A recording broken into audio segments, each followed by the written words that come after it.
nous allons voir quelques conseils afin d'écrire un dialogue de théâtre. Première chose dont je vais parler, c'est de la mise en page. Eh bien, il faut retourner à la ligne à chaque fois qu'un nouveau personnage va prendre la parole. Ensuite, les noms des personnages doivent être écrits en majuscules. Et on va pouvoir commencer la prise de parole par un tiret. Surtout, on ne mettra pas de guillemets. Les guillemets sont réservés au dialogue dans le récit et pas dans la parole théâtrale. Quand on utilisera des didascalies, les didascalies qui sont des indications scéniques, eh bien, si on rédige à l'ordinateur, on pourra les mettre en italique. Il est compliqué d'écrire en italique quand on écrit à main nue.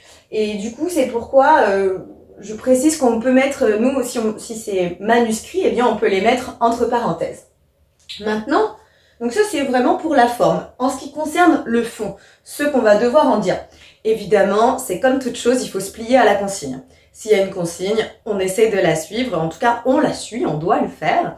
Mais voici quelques conseils qui peuvent aider un petit peu à savoir comment écrire une histoire qui va être efficace dans le dialogue théâtral.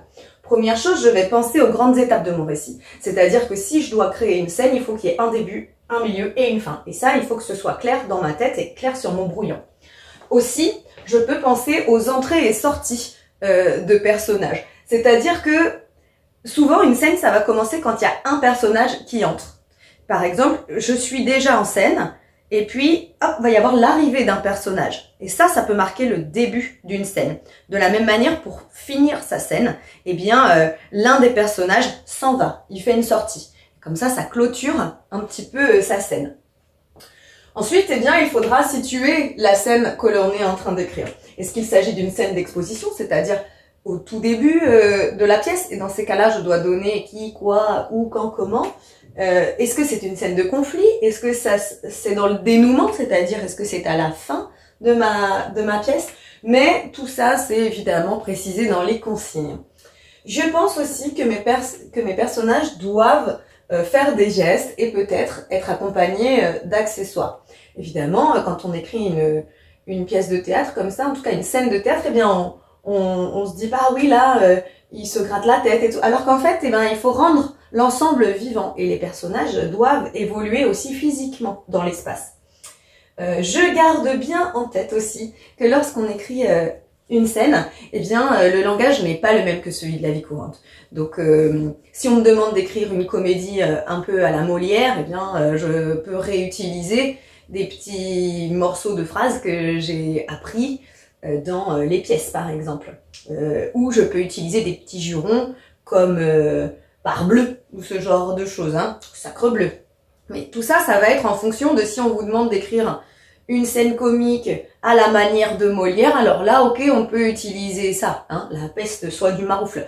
Mais sinon, si on nous demande d'écrire une scène aujourd'hui, alors effectivement, j'utilise un vocabulaire d'aujourd'hui, mais je ne parle pas comme à mon copain, puisque on est quand même dans une mise en scène de la parole. Donc ce n'est pas un langage naturel que je peux avoir avec mes amis, on est quand même, le théâtre c'est quand même un art avec une mise en scène de la parole, et donc ça reste un petit peu artificiel quelque part. Hein. Je précise aussi qu'il faut employer le vocabulaire spécifique en fonction du type de scène. Eh bien oui, si on te demande une scène tragique, ça va pas être le même type de vocabulaire, en tout cas tu n'auras pas le même champ lexical, les mêmes tournures de phrases que si on te demande une scène comique. Si on te demande une scène comique, il faut bien penser à mettre les différents types de comiques. Et si on te demande une scène tragique, eh bien effectivement là tu pourras utiliser des figures de style avec des hyperboles, un petit peu de figures aussi de style, peut-être de l'atténuation avec des euphémismes et ces choses-là.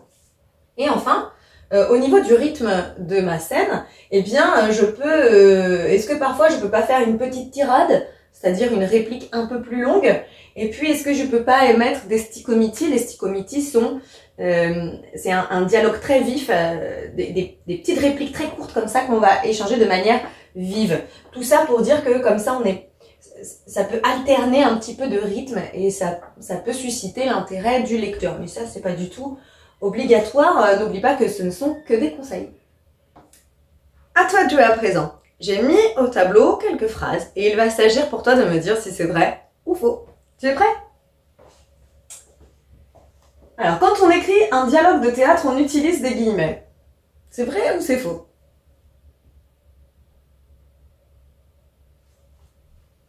C'est faux. On a dit qu'au théâtre, il n'y en avait pas, et que les guillemets étaient réservés au récit. Le nom des personnages est en majuscule. C'est vrai ou c'est faux?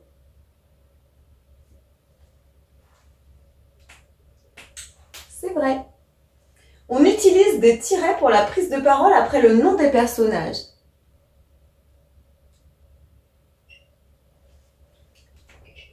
C'est également vrai. On n'utilise pas de didascalie. Donc, dans un dialogue de théâtre, on n'utilise pas de didascalie. C'est faux. On en utilise. On fait parler les personnages comme dans la vraie vie. On a dit que c'était faux, que le théâtre, c'était pas l'expression de la vraie vie. Hein. Et il faut penser à un début, un milieu, une fin concernant son histoire. C'est vrai. J'espère que c'est un peu plus clair pour toi maintenant. À bientôt. Maintenant que tu as tout compris, entraîne-toi en faisant les exercices ci-dessous.